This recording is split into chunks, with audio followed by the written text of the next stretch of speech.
friendos, Steve here. And Larson. And welcome back to Going In Raw Overrun. It's the bonus episode time. Want to say thanks, friendos, for all your support here on Going In Show. This is terrifying to me. I'm going to take that to Geek Squad today and say, why is there an alien growing a child? There shouldn't be a lump on there. In my laptop. I love this thing. Well, that's your well-being there, it's man. My well-being. So everything. I have nothing backed up. It's terrible. I really need to do that. Anyways, let's do non-news first. We'll talk about Eric Bischoff. Yeah, well, he had a show. Whoa, hold on a second. What? Non-news. Got to do that thing right there. He had a show. Still have a show. What's that? He did a show. Did a show. Non-news. I use hairspray today instead of my usual product. Yeah, there's not really much of a difference. Where's the full cam? There it is. Okay. There it is. All right. So what's up about Eric Bischoff? He had a show where he talked about departure, kind of. There's a lot of these transcripts from Wrestling Inc. There's a lot to read to. He gave his side, which is probably 10% truth, 90% ego. Yeah. Protecting his fragile ego. In short, he pretty much said that is a lot. It is a lot. I've got Fightful has the salient stuff. The stuff that really matters.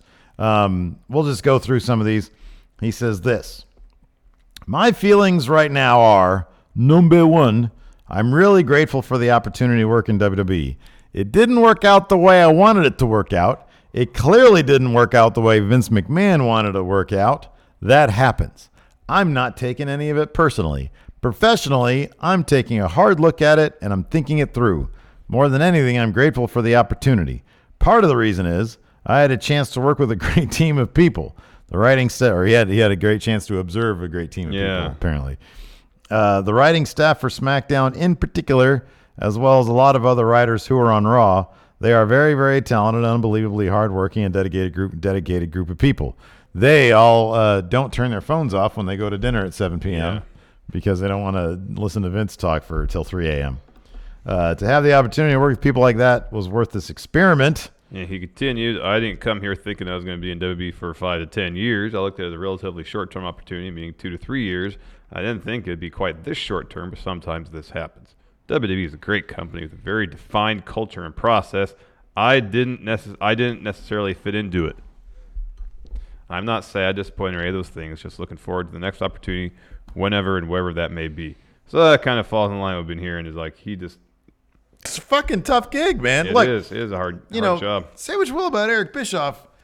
It's totally cool to take advantage of opportunities and to say, hey, am I up for this challenge? Am I up for this task? Yeah. And then be completely not surprised when you're not, because the WWE way of doing things, it seems like fucking nightmare. You can't exactly begrudge somebody for working a full day and then it's when to go home and actually spending some time with their family. Right? He doesn't want to go have dinner with my wife at 7 p.m. After working a 10-hour day. I should be allowed to do that. Yeah. But here's the thing. If you take a gig with the WWE, it seems kind of obvious that that's not going to happen. You are literally just at the whims of, and in the words of Seth Rollins, a weird old man. Sometimes these creative meetings go to like 3 o'clock in the morning. Sometimes they start at 3 o'clock in the morning. Yeah, you never know what's going to happen. That's so weird. I remember episodes of Something to Wrestle With where Pritchard's like on 2 hours sleep. Right. Because he had some creative meeting go super late. Yeah. Like, by all accounts, Vince is a workaholic who doesn't sleep. Yeah. And so he demands that of everybody else that's under his employ. Yeah. And if you're up for the task, then you'll probably be in his good graces for the most part. Yeah. If you're not, you probably aren't going to last very long. Yeah. It's, Flex is a really tough. That's why I always said Flex is a tough employer to work for. Wouldn't even bother doing it because I know I'm not up for $1 million a year, Larson. No, because it would take years off my life. Yeah, but add so many zeros to your bank account. Sure, $1 million doesn't go that far, man. Oh, sure it does. Not really. Super far. After taxes, you're looking at $600,000. Yeah, that's not going to go very far. All write-offs, you might get $620,000. Still not going to go that far. It's not going to go as far as you think. Yeah, pay off your house. Yeah, that's about it. And then take a good vacation once I eventually get fired. Yeah, that's about it. Yeah, yeah, that's about it.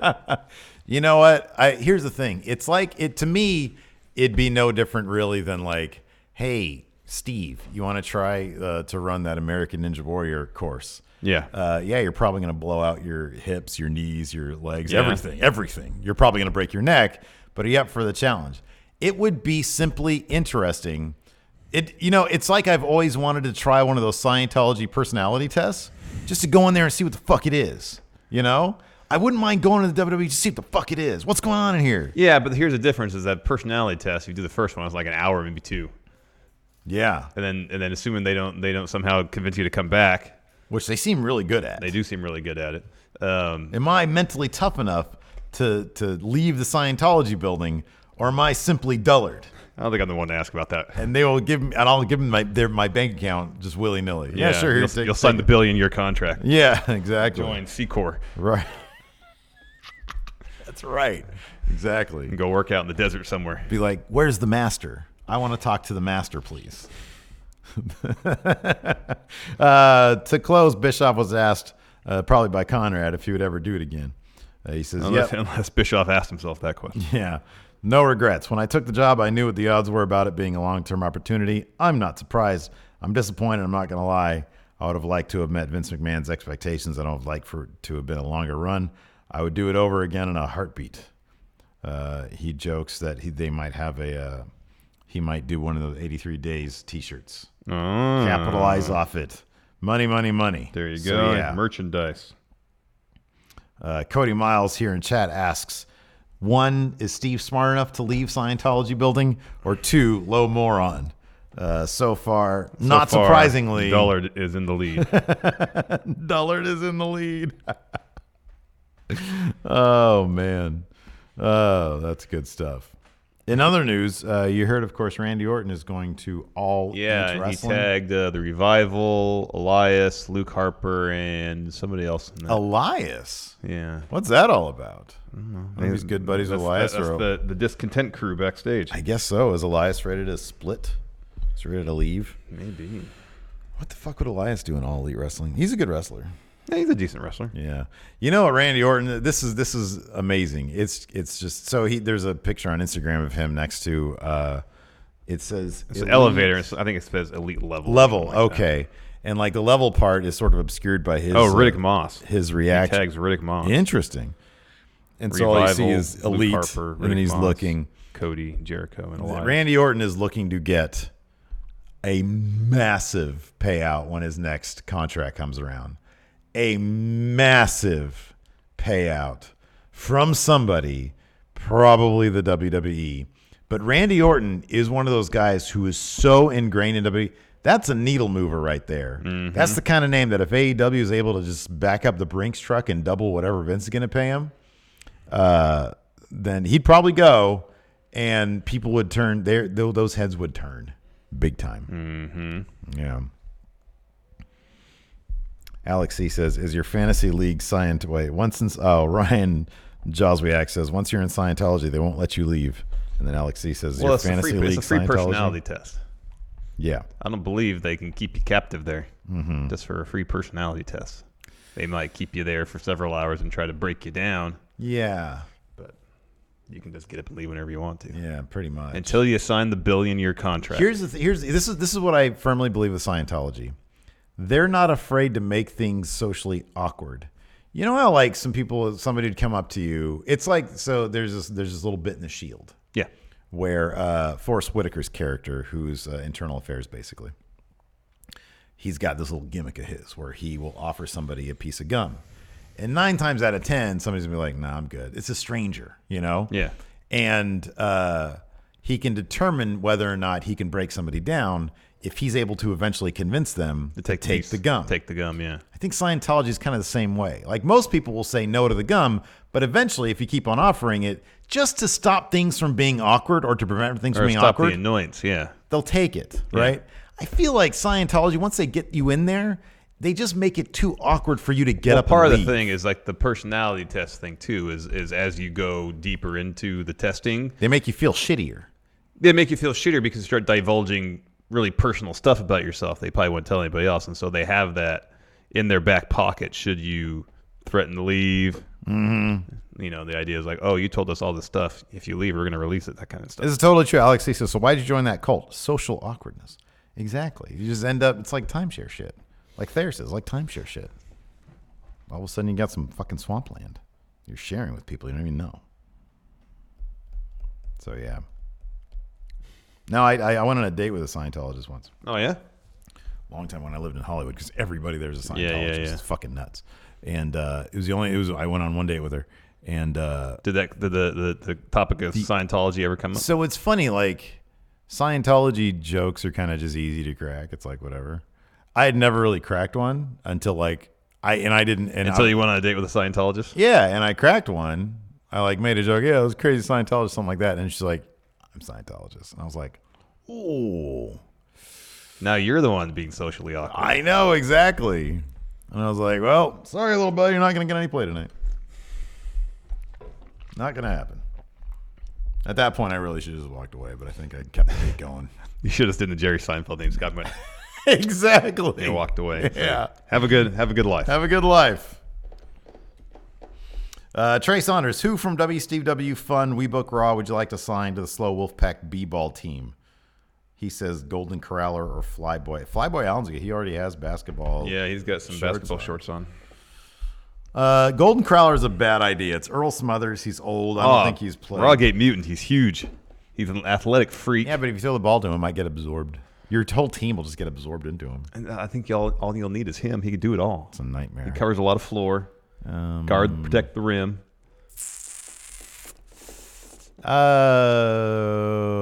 Like Captain Fun Wrestling, maybe. Oh, yeah. He's like small and agile. Yeah. He's like a high flyer, though, man. Like he can throw it down from the free throw line. No problem. Yeah. Oh, Luchasaurus. I'm sorry, Luchasaurus. Luchando. Yeah. Luchando. Yeah, he's mediocre basketball player, really. Well, he's better than both of them. There's factually, he's I didn't better than both say of I us. was great. He's played in various A-leagues. B-leagues? A-leagues. He was the worst player on really good teams in the rec league stratosphere. Yeah.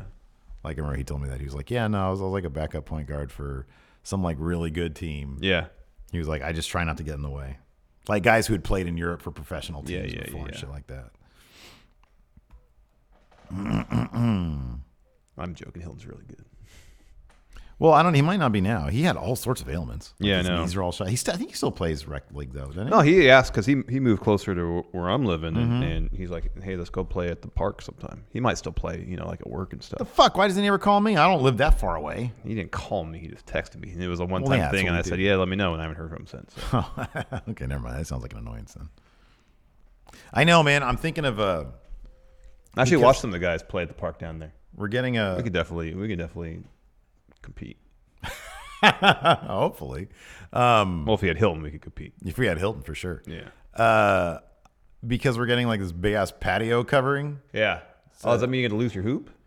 Well, I'm gonna try not to lose it, but when I'm trying to figure out where to put a giant concrete slab on one of my top level. decks. I'm thinking the top level. Yeah. Although, if you do it in the second one, where you have your shed, right? Yeah, I got my shed right there. You can move the shed to the top level because if you Yeah. put the top level, you got the fence there. Oh, I know. It'll be gone forever. Yeah. If the ball goes, like it doesn't matter where we put it. The ball goes, it's going to be gone forever. So I was kind of thinking the second level, but the second level is a lot less even. Well, you have to even it out anyways to pave it. I wouldn't have to do shit. They'd have to do it. Well, I'm saying. But I wonder how much that costs. A lot. Ask Hilton. He had a bunch of concrete put in his backyard, and it wasn't cheap. Yeah, but he also had fancy stuff done. I think they just laid concrete. Really? I think so. Ask him. I'll ask him. So, yeah. So I was telling you this. I was telling you this. Lacey today. So she promised to give up smoking once she turned 40. I think her main inspiration was her grandma, who lived to like 1,000 years old, like 90 some odd. She just died a couple years ago, and she smoked until she was 40, and she quit. Mm-hmm. And so she had given it up for Alabama, but then and had planned on quitting. Continually, yeah. But then, she goes to work and people are smoking there, and so she picks it back up. And so I was like, man, you got to give it up. Like I married you for a reason because I don't really want to fucking die alone and old and be that sad guy, right? And I don't want to deal with somebody who's like, "Hey, Steven, what are you doing?" And so she gave it up after this weekend of partying. Today's her first day, so I'm gonna give something up. I don't know what though. Okay, what are you gonna give? Which I don't know. I need some advice from the friendos from you. Like soda, I'm gonna give up soda for sure. I've been wanting to do that for a while. Like I had given it up a little bit. I was like, oh, from time to time, but now it's just like fucking. I don't know, like 5 sodas in a week. It's fucking terrible. It's awful. It's not good. So I'm giving up soda. What else should I give up?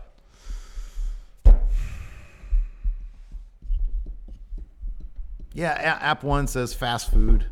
Mr. Dome says 2K. Soda's good. I was gonna say something like Oreos or something like that. Like I never eat them. Yeah, no, but that's the thing is yeah, I mean, I could give up like chocolate. My thing is like it's got to be something analogous to cigarettes, which is not necessarily that you're addicted to per se, but something you have on a regular basis. Yeah, that maybe isn't the best thing for you. Like my thing is, I just generally need to make better like eating choices, but it's not like I just sit around I'm like I'm gonna go to Taco Bell. Yeah, I never do that. Like I never go out of the way to eat like shit.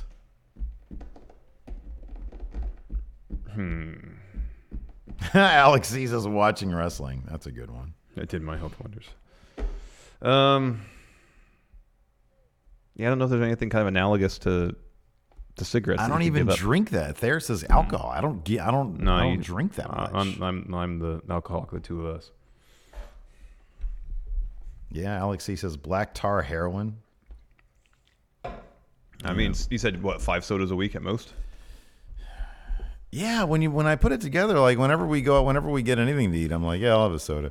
So I don't have them at home. I never keep them at home. It's just whenever I go out to eat, which seems like even that's like more often than I really should. What kind of bread do you have in your sandwich over there? It's white bread. Good white bread. Yeah.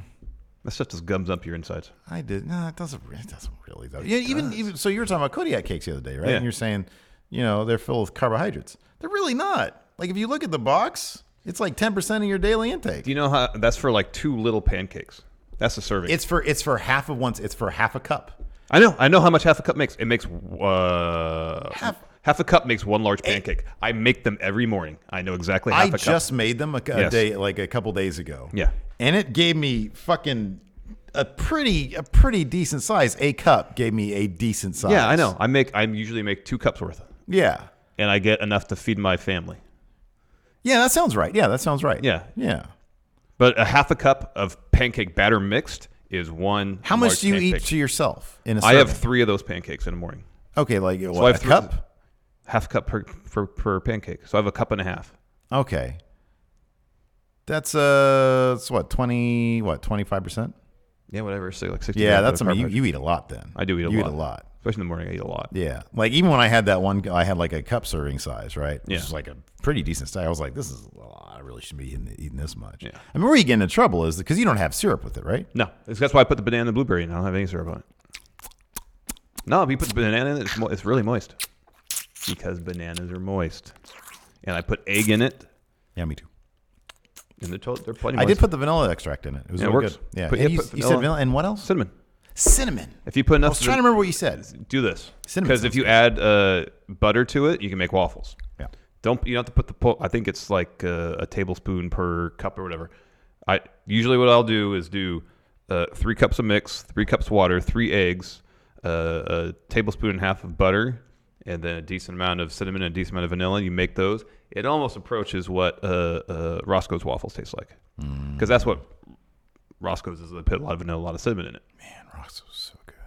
So that's what I would do. But then I put the banana in to keep. We got to go to LA flavor. so we can go to Roscoe's. I know, and the blueberries for some antioxidants, some flavor. Bronkowitz says to give up the Taker impression. That's not healthy. Anyways, I don't know what to give up. I got to give up something though. But I'll get soda's going to be the thing right now because Lacey gave that. She gave that up a while ago. Soda's awful. Yeah, it is. It's really bad. So yeah, white bread is garbage. Whole grain is great. Yeah, I like whole wheat. I don't really need the whole grain, but whole wheat's good. It's got good fiber. Well, that's why it's whole wheat. It's the whole wheat. They don't take the bran, the germ off. It's just the inner shell. Yeah. That's what white bread is. Yeah. But whole wheat is you're getting. I don't even grain. eat that much. I'll be honest. I don't even eat that much. I don't eat that much bread in general anymore. Like, I'll bring a sandwich here. I don't know, 4 times a week or so, 3 times a week. Joshua Martinez has had a party at my apartment this weekend. This dude got so drunk and tried to fight me. He ended up waking up in a field and lost his keys, phones, and wallet. Came back with his parents trying to blame it on me. On my friend and I, he said. Oh, on my friend and I. Oh, my gosh. You should have been like, yeah, I did do that. That's what he gets for coming to my party and being an asshole. Guess what? He's disinvited. Yep. Fuck you. That's what you should have said, welcome Josh. anymore. You're going to put a picture of that guy in your apartment that says, do not. Do not let him in. Yeah, man. Well, that's what, when T, they threw a Halloween party at my sister's house. And they had a couple of their senior friends, guy friends. Yeah. They were bouncers. So whenever anybody came in that was uninvited, they said, hey, those guys over there, get them out of here. And they did that. Therapist says, give up meat. Well, I'm not going to do that, man. I mean, I try to eat less red meat than I usually do. But yeah. I'm always trying to do shit. You know, as long as I keep in my mind, you know, don't be a complete waste of a human being. I'm always trying. Like, I hardly ever eat beef or pork anymore. It's very rare. Well, bacon is like the one pork thing I regularly eat. Usually I just eat chicken all the time. Fuck, that breakfast the other day was amazing. That looked really good. Mine was pretty good, but what you got looked really good. Holy That was a huge pile of bacon. It was there was like 2 bangers on it. That was a lot. Yeah. I didn't even come close to eating it all. The potatoes I had with mine was and good. The jam was like so fucking like good. Fresh. Yeah. That Thai place we went to was pretty good too. That chicken dish I had was awesome. Yeah. Waymaker said, Steve, do or do not. There is no try. I'm going to give up locking my wife out of the house. That's what I'm going to do. Oh, man. That's getting old. That's just too easy these days. I got to say. That's the last time I'm going to make that joke. I'm giving that up. Fine, there you go. The Wayne Luck Carey out of his crib joke. Joe says, I need more chicken. Yeah, that's pretty much all I eat. In fact, we made a grocery list. Usually get a pack of chicken breasts and a pack of chicken thighs. Grill them up. You like shrimp? Yeah, I like shrimp. I'm going to make a little shrimp pasta. Shrimp's good. But I grill that up, and that's lunch for a couple of days. Put on some salad. Alex C. says, you can give up being mean to all of us. How about I give up the idea that I might try to pay you people some stuff for like a Christmas bonus? Wow. I'll give that idea. Wow. Man, went the exact opposite way. Being less mean, he's more mean. DJ Booty Dan says, give up on not going on Discord. I'm on Discord a lot. A lot. This is me that's never on Discord. I listen to all. Hey, DJ Booty Dan, you're like the one dude. You and Cody Miles need to start a podcast of your own. Wayne and Alex C. and Stevie Bradley need to start a podcast of their own. Yeah. Y'all need to start up we need to start the Going In Raw podcast network over Yes, here. we do. J.S. Wooten, Steve, where do I DM you? On Twitter? Sure, you can DM me on Twitter. Zach Stolpa, power rank lesser known meats that are known for being good. You ever had venison? It's pretty good. I don't know. I've had wild boar. That was good. I've had venison. I've had elk. Have you had primate? No. I have had alligator. Well, you're not power rank. What's the best that's like sort of low key? I was going to try the duck at that Thai place. I've had duck before. But I didn't. Duck's really fatty. Joshua Martinez says, worst is I was worried for his ostrich. Ostrich is the answer. Ostrich is great. Okay. He says, Buffalo's good too. I was worried for his well-being when he ran away from the party after trying to fight me. I'm a fool. Yeah, I hope you mean you're a fool for worrying for his well-being. That's on him. People make bad decisions. People do make bad decisions, and he may have made an ass of himself at the party. But it's human nature to, even when someone's a dick to you potentially, they go out there in a terrible state to make sure that at least they survive the night. Yeah, no, I'm like, hopefully that guy. Man, I was listening to Lacey has me on this podcast called True Crime Garage. Okay, and there's a story about this kid. He's like 19 years old. He went to a party. Yeah, had a couple beers, and there's nobody that really says he got too far gone. Yeah. And he leaves, and they live in a very agricultural area. Yeah. Very lots of flat land there. Yeah. And he called his parents because he accidentally drove his car into a ditch on like a sort of farm road. And he was like, hey, I can't get it out of the ditch. I need you guys to come get me. It's like 2 o'clock in the morning. So his parents go try to find him, and they can't. And they're like, listen, where are you? And he's like, I'm pretty sure I'm right here. Like, and he tells them where he is. And he's like, start blinking your lights. Starts blinking his lights. And they're like, I'm sorry, I can't. We don't see you anywhere. We don't see you. That's weird. So he's like, listen, I see some lights in town over there. Like, I'm going to start walking there. Just meet me there. And he thinks this is a very specific town. There's like a couple towns nearby. Yeah. And he's like, I'm going to go to, it's Lind. This is the name of the town. I'm going to go there. Meet me there. And then his dad's like, okay. Dad drops his mom off. He's talking on him for the phone for like 45 minutes as he's heading towards there. And then he hears the kid say, oh, shit. And then it goes dead. Yeah. Next day, they find the car. It's 20 miles away from where he thought he was. No sign of him whatsoever. Just disappeared off the face of the planet. Wow. Now, chances are he fell into this river because there was a river nearby. Yeah. But they never found anything that washed up. Wow. Now, I'm not sure if they didn't really explain if it would have been like super abnormal for him not to have washed up somewhere. But depends where the river goes. Yeah, it just disappeared off the crazy. face of the planet. They brought like cadaver dogs out, and like one of the dogs like jumped into the river and then came back out and went a little bit further and then lost the scent. Yeah. So nobody knows what happened. It was 16 weird. years ago. That's crazy. Yeah, crazy. Crazy. He disappeared in the river Stygian. No, yes, we just made that same joke too. Well, I just ripped his joke off. Oh, okay. Yeah, Brandon Lawson, that's the case, yeah. Yeah, it's crazy. That is nuts. There's like another one where this dude, I was about to listen to it. I might do it if I get to go for a run today. About this guy who's at a bar, and then he goes into the bathroom and never comes out. That's and weird. is never seen again. He flushed himself down the toilet? Apparently, like the fucking security cameras had him in the bar, never showed him leaving. And he went through the window in the bathroom. Could be. I don't know. And then just poof. Yeah. Or flushed himself down the toilet. He's in the sewers, hanging, living with the It's like that alligator. scene from Trainspotting. Yeah, exactly. He lost his suppositories down there. Yeah, so he goes into the potty. Exactly. Carlos Viable, the name of the podcast is True Crime Garage. They've been going for a long time. That's interesting. Yeah. Zach Stolpa, Stephen Larson, how much would you need to be paid to eat dog? No, I wouldn't do it. Would not for $1 billion. Would not do it. Don't do that. I do not do that.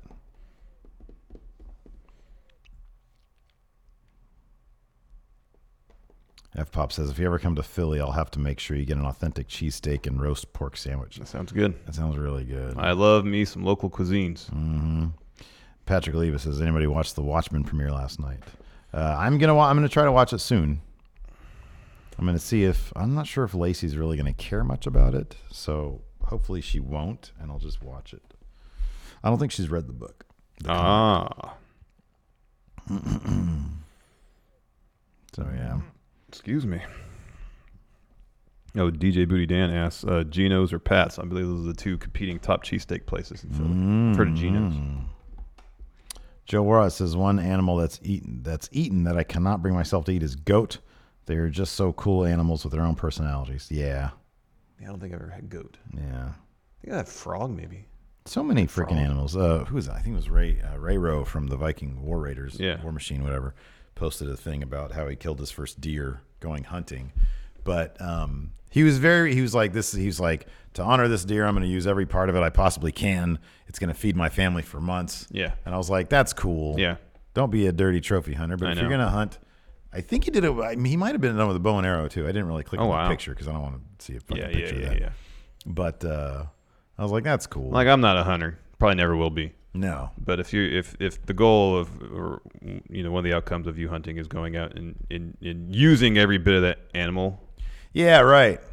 I'm too hunted, cowardly to kill animals. Yeah, I couldn't do it. I'm not man enough to do that. I eat plenty of them, and they're probably murdered in horrible conditions. Oh, obviously, yeah, horribly. Sucks. Yeah. So I'd be a hypocrite if I didn't say that. I'm not a fan of trophy hunting. They're killing something just for the thrill of killing something. And then putting their head on your wall. That's fucking horrible. That's awful. It's grim. Yeah, it is. Super. Do you notice at the place we had brunch yesterday right above us, there wasn't just one, I don't know, like a deer or something. There's a whole family. Mm-hmm. It was that's fucking horrible. The mother, well, man, they put it up there like it was. It was mother, father, and then two young deer. That's so fucked up, man. It's messed up. That's so fucked up. Horrible. Horrible. Jimmy Thomas, have you ever had snails? I've had escargot once. It's very tough. Very rubbery. It just tastes like butter and garlic, though. Nate Morris, is anybody getting the physical copy of WWE 2K20 and willing to give up their WWE Supercard codes? I am not. I'm going to download it tonight. I'm hoping that I'll be able to. I'll probably live stream it tonight. There you go. I'll stay up late for that. I want to see how glitchy this thing is. I hope it's really glitchy. I hope this is like Goat Simulator. Oh, that'd be great. You know? Man, I missed that game. Yeah. Yeah, you're right, Carlos. When people start killing animals like lions, and it's really messed up because I know. It's for the game of it. It's trophy hunting, and trophy hunting's gross. It's like, you want to do that? Fine. Put down your gun. Hand-to-hand combat. Exactly. And then when you're done, if you can kill a lion with your bare hands, then you sit there and eat it. Right. Exactly. Yeah. You know. Yeah. Alex, he says apparently the day one patch is 20 gigabytes. Oh my gosh. Yeah. That's like half what's on the disc. Yeah. Good Lord. So do you have to download? I want it unpatched. No, it's probably like unplayable without the patch, man. Anyways, speaking of which, I'm going to have my shitty peanut butter and jelly sandwich. I got to go get me something to eat because I have no food in the house. All right. Sounds good. Thanks, everybody. We'll talk to you later.